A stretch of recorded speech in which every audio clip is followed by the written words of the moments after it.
Okay students, तो already we have completed acid and bases. अब देखो, अभी उसका फॉर्मेशन रह गया तो वो कंप्लीट हो जाएगा।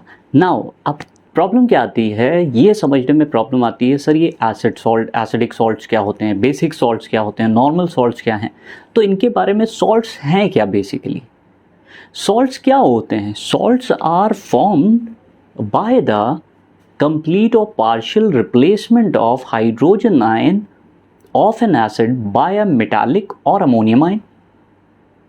रिपीट कर लेना इस चीज़ को, क्या होते हैं सॉल्ट्स। सॉल्ट्स देखो, सपोज करो हमने कहा H2SO4 है, एक एसिड है, हमें ये पता है इसके अंदर कितने रिप्लेसेबल हाइड्रोजन्स हैं, 2 रिप्लेसेबल हाइड्रोजन्स।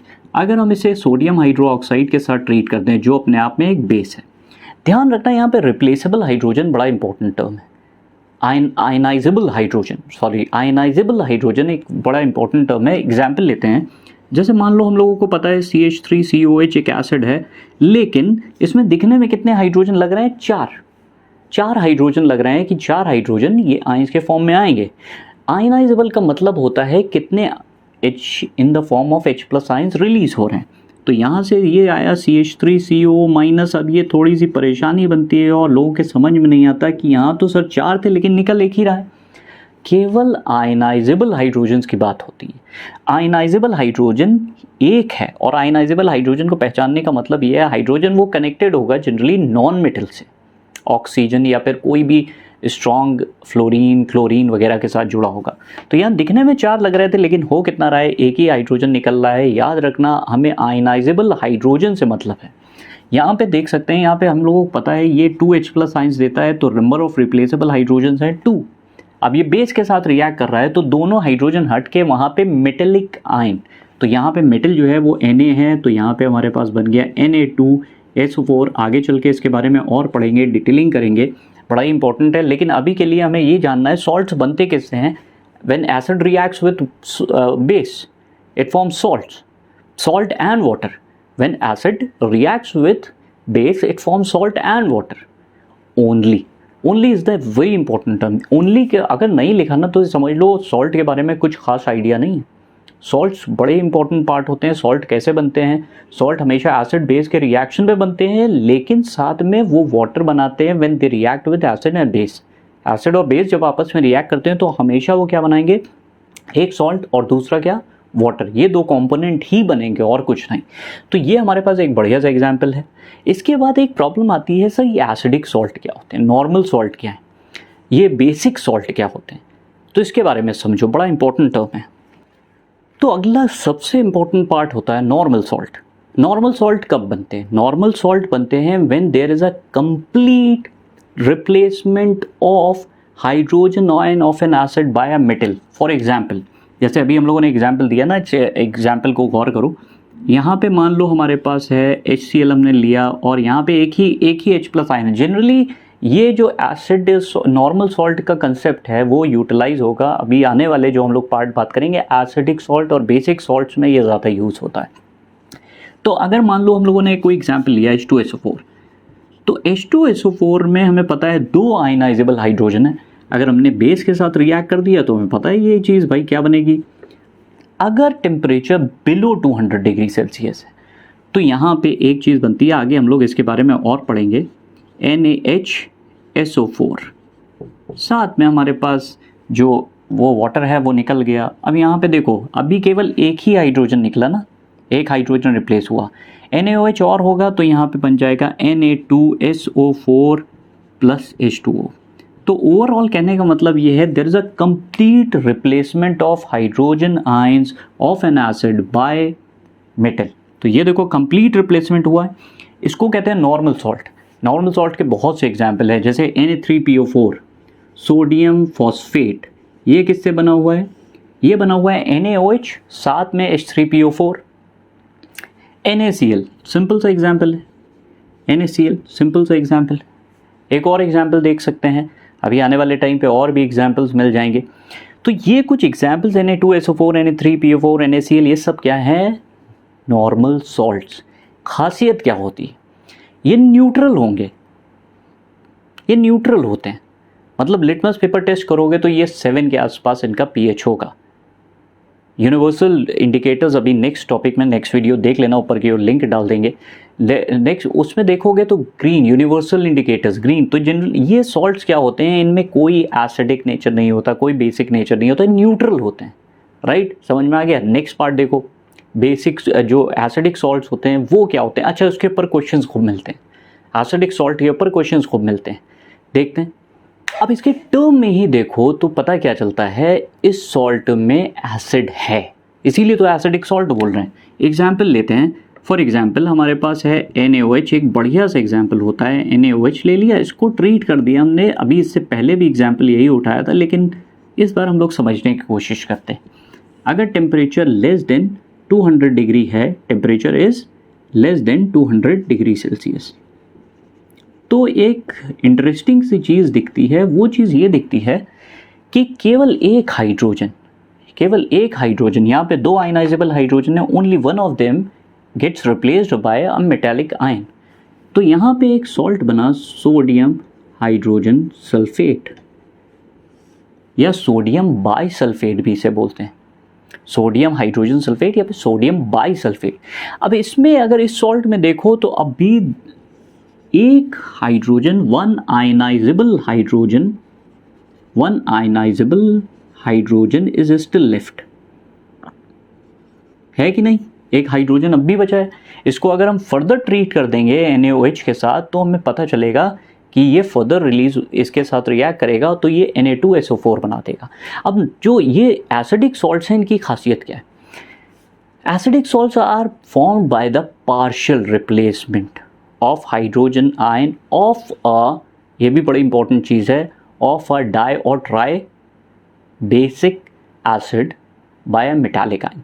जनरली ये जो एसिडिक सॉल्ट और बेसिक सॉल्ट का कंसेप्ट आता है, ये उनके लिए आता है जहाँ पे बेस की या तो एसिड की बेसिसिटी 1 से ज़्यादा होगी, यानी कि 2, जैसे H2SO4, H3PO4, या फिर उन बेसिस के साथ होता है जिनकी एसिडिटी 2 या 3 हो, मोर देन 1 हो, यानी कि डाई उनकी जो एसिडिटी होगी, डाई एसिडिक होंगे, ट्राई एसिडिक होंगे बेसिस।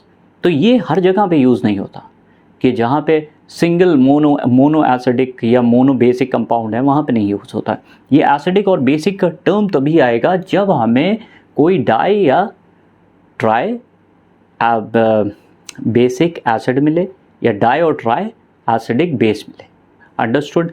अब जैसे यहाँ पे था तो यहाँ पे 2 हाइड्रोजन थे। इसी तरह से एक और एग्जांपल ले लेते हैं, जैसे सोडियम हाइड्रोक्साइड को अगर हम लोगों ने ट्रीट कर दिया मान लो H3PO4 के साथ, तो पहला जो कंपाउंड बनेगा, क्योंकि 3 रिप्लेसेबल हाइड्रोजन है, पहला रिप्लेस हुआ तो हमें मिला मोनोसोडियम डाइहाइड्रोजन फॉस्फेट।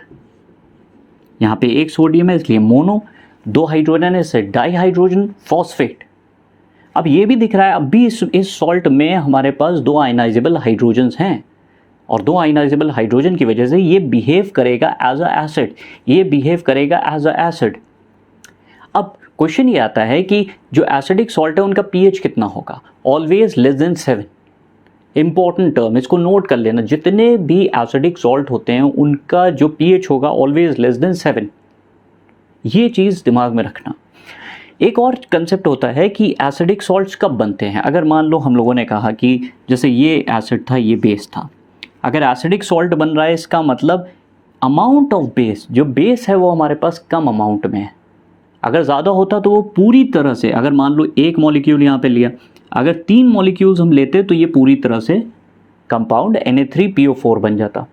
तो किस चीज़ की कमी की वजह से हमें एसिडिक सॉल्ट मिल रहा है? बेस की कमी की वजह से।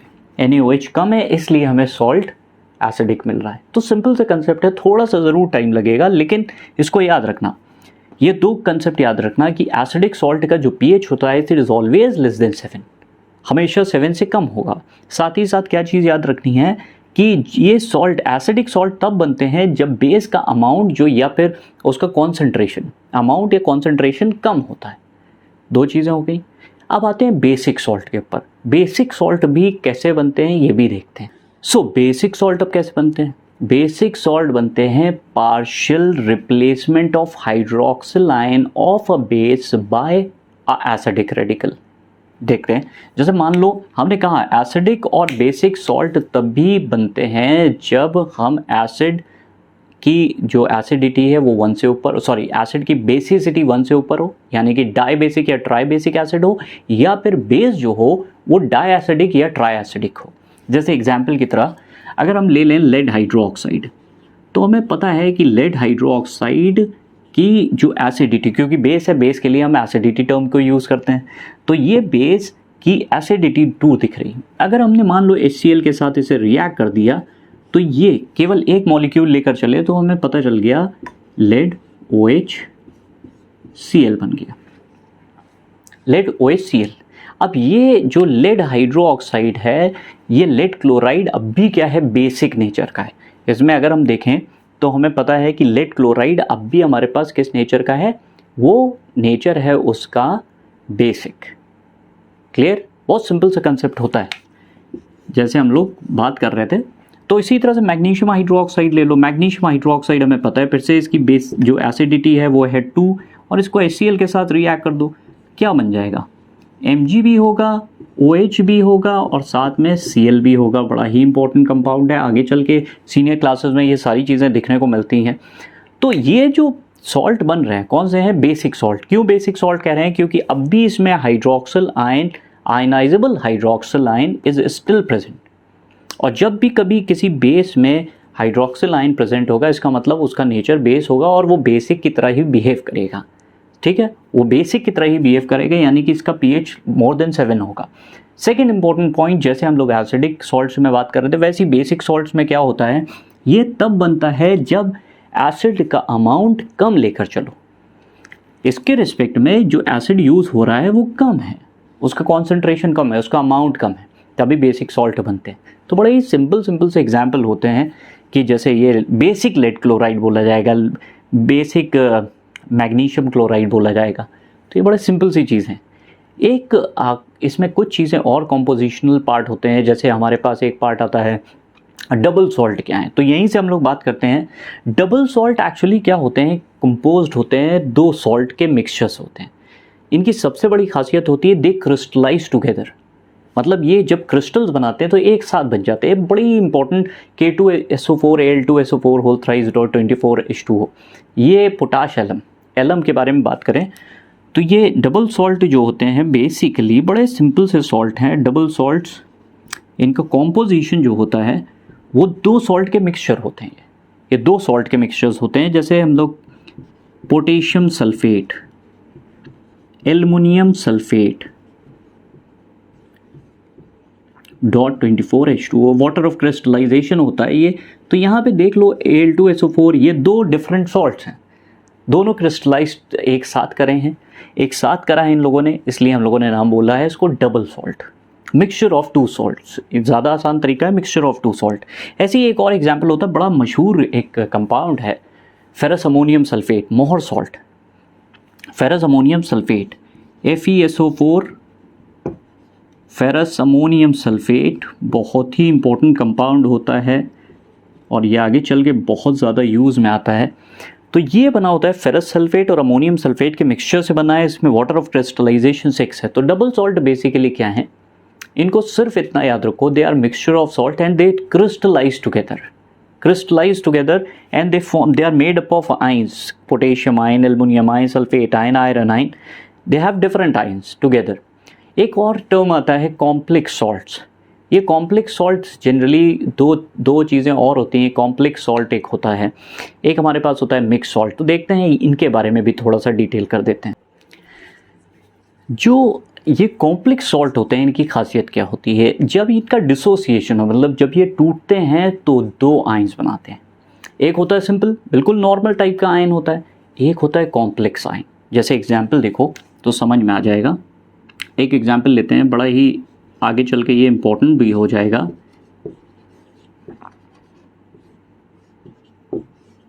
सोडियम अर्जेंटोसाइनाइड, सोडियम अर्जेंटोसाइनाइड, ये बेसिकली जो कॉम्प्लेक्स आयन है, जैसे अगर हम इसको ब्रेक डाउन करें तो ये टूटेगा Na++।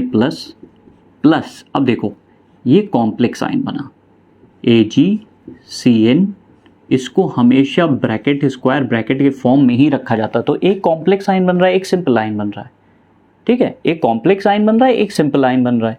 तो ये सिंपल आयन है, हमेशा याद रखना कि सिंपल आयन कॉम्प्लेक्स आयंस में दो डिफरेंट स्पीशीज बनती हैं, एक कॉम्प्लेक्स आयन होता है, एक सिंपल आयन होता है। तो ये हमेशा always taken in the bracket. Example एक और देख सकते हैं, कॉपर टेट्रामीन होता है, ये भी बड़ा इंपॉर्टेंट कंपाउंड है, एनालिटिकल केमिस्ट्री में यूज़ होता है। ये भी जब टूटता है तो देखो ये वाला पार्ट टूटा, CuNH3 और साथ में यहाँ पे बन गया SO4 2- आयन। तो यहाँ पे again we got a complex ion. Complex ion simple ion से अलग होता है, सिंपल आयन में सिर्फ एक दो स्पीशीज होती हैं, लेकिन ये बड़ा सा ब्रैकेट होता है, उसमें कई मॉलिक्यूल्स इन्वॉल्व होते हैं, आयंस इन्वॉल्व होते हैं, तो बड़ा एक सेट है मॉलिक्यूल्स का, इसलिए इसे कहते हैं कॉम्प्लेक्स आयन। एक आखिरी एग्जाम्पल, एक ही एग्जाम्पल इसमें दे सकता हूँ। मिक्स्ड सॉल्ट जो होते हैं, they are mixture of two और डिफरेंट, कह सकते हैं हम लोग कि टू और डिफरेंट एसिडिक और बेसिक रेडिकल्स। फॉर एग्जांपल एक एग्जांपल देखते हैं, उससे समझ में आ जाएगा। सोडियम पोटेशियम सल्फेट ना, सी यहाँ पे दो तरह की डिफरेंट स्पीशी हैं कि अगर ये डिसोसिएट होगा Na+ भी बना रहा है, साथ में पोटेशियम भी बना रहा है, साथ में सल्फेट आयन भी बना रहा है। तो कहने का मतलब ये है, such type of species consist of more than one acidic और बेसिक रेडिकल।